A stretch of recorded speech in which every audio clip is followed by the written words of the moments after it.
everything about my life, every important event, every joy, every sadness has been here at this church.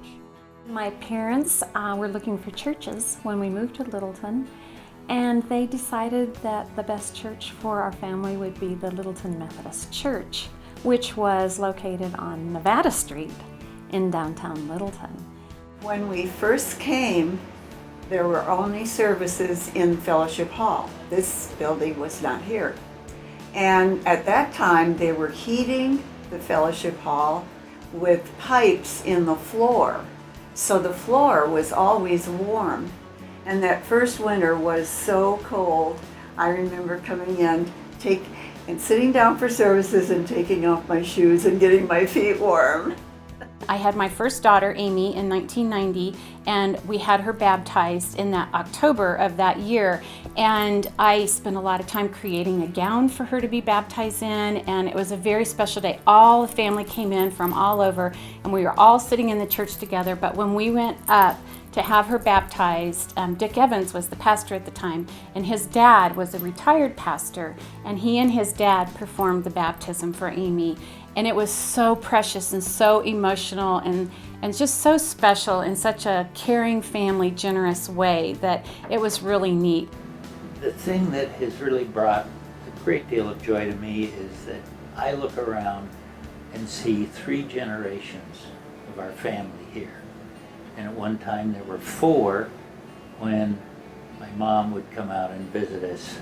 I'm an usher, and it thrills me to see my little grandkids come up and want to help, which they occasionally do, and pass out the kids' brochures to other kids. My husband David and I moved to Colorado about 32 years ago from Arlington, Texas. And we knew the first priority was to find a church family. And so I think probably this is the only church we ever visited. And the first Sunday that we were here, we were greeted by this little lady that had big brown eyes and this infectious smile. And she gave David and I both a hug. And I told David, I said, I want to get in on this. If she makes everybody feel this welcome, I can do that. We were with a group of people, our very best friends. There were 3 couples of us, and we were looking for a new church home. So we had visited several churches locally around in the area and visited here at FUMC. So we were sitting in the pews and everything was wonderful. It felt like home. The minister, who was Jim Bards at the time, was giving this wonderful sermon, looked up and down the pew and everybody went. So at the end of the sermon, Jim Bards looked out at the congregation and said, "This is my last Sunday." And we all went, "Really?" But we stayed, and that was back in 1980, as close as we can figure. We looked around. We went from church to church, but we finally decided we could find a home here at Littleton Methodist. And I don't have too many stories. I've spent a lot of time with the men's club, and I was their chief sausage and gravy maker, and so we've had a lot of fun here at the church. We moved out here in 1964, and my husband had just graduated from dental school in Columbus, Ohio, which is where I'd lived my whole life, and the furthest west I ever was Michigan, and that's not west. So out we came, and we're driving down Littleton Boulevard, and Murph says, well, let's get the car washed. And so we pull into one of those do-it-yourself car washes, which you put in 50 cents and pick up the hose and spray off your car. So we pull up, and I'm looking up, and in front of me is a man in there with his horse washing it off, and I thought, oh no, he's really moved me out to cow country. So. Well, I was going to tell a story about my first experience in Littleton, which is a great contrast to living in Fairfield County, Connecticut. I'm commuting every day to New York, which I used to do. I said, we're going to go for lunch around there. They said, we'll try Abe's Cafe, which was a restaurant that had been here for years. And I walked in, and I got a seat, and I looked at the menu, and it was a complete dinner for $1.75. You know, soup, solid main chorus and all that. That was so impressive. Yeah. Mary Bradford joined this church from Bradford Auto with her husband, and they were very active in the community and knew the parade, and they knew that everybody lined up on Gallup and that they had to be there early and that they were starving. So she decided that they should bake pecan rolls for them. So the ladies of the church, from scratch, would bake pecan rolls, put them in little red wagons, and go up and down the parade route selling the pecan rolls. They also took orders, my understanding, maybe a little off on this, but they took orders for egg sandwiches, and they made them individually. Times have changed. Rented a typewriter, and at home typed the first cookbook that we had made. It was a nice big cookbook. Members of our circle gathered together at the church and put it together, and we sold enough money from that cookbook to buy a silver coffee and tea service for the church, and I think they're still using it. So my mom was trying to find things for me to do in the summer, and she got me involved in the Western Welcome beauty pageant, which was a lot of fun. They don't have it anymore. Actually, that pageant, the winner of that pageant went on to the Miss Colorado pageant. So, but they don't have it anymore. I let it slip to David that I was Miss Family Restaurant, which was behind the family bar at that time. So David always tells everybody that I was Miss Family Bar. Richard, his final year was my senior year of high school, and he would read "Oh, the Places You Go" by Dr. Seuss, and I always remembered it from my cousin saying, "Oh, it was one of the most inspirational," and and I was waiting, and I was hoping he wasn't going to retire before my senior year, and I got to actually hear him read it his last time for my senior year, and I will always, always, always remember that book by him.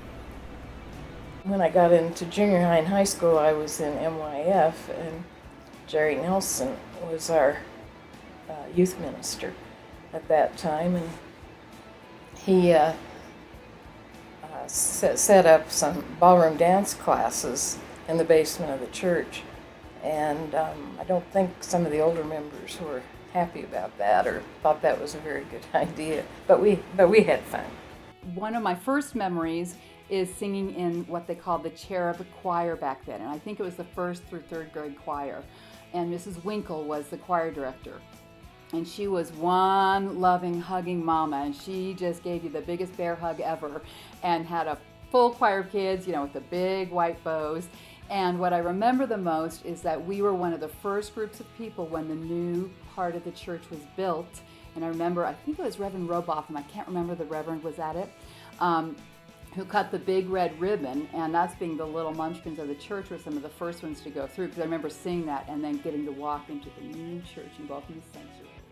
My favorite story is that I got my first kiss behind the church, behind the kitchen, after youth group on a Sunday night in 8th grade, and the current children's minister, or whatever she was, I can't remember, I think her name was Paige Burnett. She saw George and I kiss, and she called my mother. She was outraged that I was kissing boys behind the church kitchen. And my mother said, Paige, that was Kathy's first kiss, and I can't think of a better place for her to get her first kiss than behind the kitchen at her own church. My mother, Mitzi, became very well known because of the music that she did, and my dad became Mr. Mitzi because a lot of people knew her but didn't always know his name. The culmination of my mom's music and the wonderful time that she had here was being asked, commissioned by the church to write the cantata for the 100th anniversary 25 years ago. And the cantata spoke wonderfully about the little church in the valley all the way up to the future. And at the very end of the recording, a little baby in the audience just made a little sound, and the woman came up and apologized to my mom and said, "I'm so sorry." And she said, "Oh no, not at all. That's the future of our church." They would like to talk about a very special performance that we did in the sanctuary, La Fiesta de la Posada, written by Dave Brubeck. Dave Brubeck has an open date in December, and he would love to come and be a part of our celebration. We were all so enamored of Dave. We could hardly keep our eyes off of him. You know, we're trying to sing and we're watching him. And pretty soon he put his hand up and got the conductor to stop. And he looked at us and said, "You are to follow the conductor. Don't look at me while I play." But it was so hard, you know, just knowing, oh, that wonderful stuff was going on over there. After the reality set in that this was actually going to happen, he was so worried that he would do everything the way Brubeck wanted it. He says, "You know, that sounds pretty darn good, so let's just do it the way Louis does it." We brought her over here for a program here the other day, and Norma remembers when her daughter was really young, and they had built the hall, and all of those designs on the south side of the hall. Her daughter called it the Up and Down Church. This church had 15 3-year-olds coming for 3 mornings a week and being fed lunch before they went home. Reverend Dick Evans used to come and bring his banjo and play and sing with the kids. And he says to this day that is the reason he knows how to play Duck, Duck, Goose, because of the preschool program. So it is a large program now, and it all started here. That's what makes me tear up. Managing the Bloodmobile, I managed that for 14 years, and that was fun. You know, you get to know all of the members, and we had some wonderful members in Bloodmobile. And we thought it would really be neat to have an intergenerational activity, so we started the annual softball game. And it got to be kind of competitive, and I think we're going to change the program this year with a little bit more mixing up the teams and just have fun. But it's been a great time together with fellowship, fun, and exercise as well. We joined the Crusaders class. We did that right off the bat. We were all the same age and loved to party. So the Crusaders, we had a party almost once a month, and always with a different theme. The big party of the year was the Christmas party. And all of those parties were held here, and we furnished our own food. It's certainly not like that now that the average age is probably about 83 now. But the big thing was the exchange of gifts. And you tried to find something that was unusual, obnoxious, and just this side of being too risque. And sometimes those gifts would show up the following year. They'd bring them back. The fur-lined bra, it came back for several years, but we had a fur-lined toilet seat, and one older lady took that. It never came back. As you walk around Littleton and different places, you see church members, and it's a great thing because we all, hi and by each other. We all give each other hugs, and it's a great thing. It doesn't matter where you are. Yeah. You run into them in the strangest places. And we went into Boulder, along with 52,000 other people 5 years ago. We walked and we walked. We started in the slow group and drifted to the back of the slow group. We finally dragged ourselves up the hill to the big stadium, Folsom Field. And there was a man standing there with 2 lunches. And he said, "I knew you were going to come because I had these 2 lunches left." And so then we walked into this big crowd of people. But he said, "This fulfilled my goals. I wanted to finish the Boulder. Number 2, I wanted to have a good time." When we got out of the service in the church, in the Methodist church, I looked back at the kids, my son Andy and my daughter Jackie. Jackie was 6, and I said, "Well, what did you think?" And she had this look on her face like, not sure about this. And I said, what's the problem? And she said, well, am I going to have to take First Communion again? And I said, no, you'd had First Communion.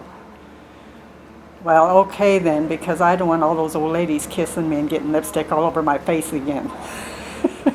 And then something happened that really made me understand that this was the church for me.